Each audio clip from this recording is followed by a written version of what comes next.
Today is our 14th annual dog paddle. So we've got dogs out here enjoying the city park pool. The community really comes together, and that's kind of the biggest reason we do this, to give the community an opportunity to bring their dogs out, swim out the last days of summer, and just have a good time.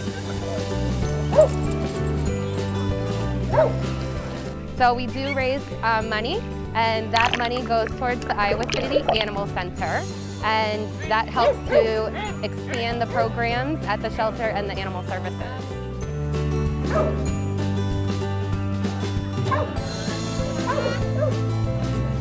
It's a great way to get my dog out here, great way to meet new people and make some friends for my dog. And I think I'm definitely going to be coming back next year and making it a yearly thing.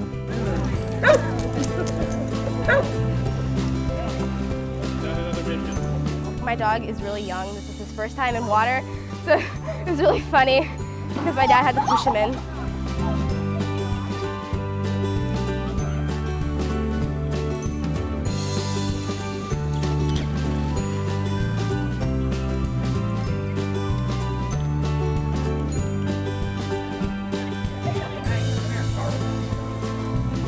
We'll come back around next September, and it is open to all breeds, all sizes, all colors, all dogs.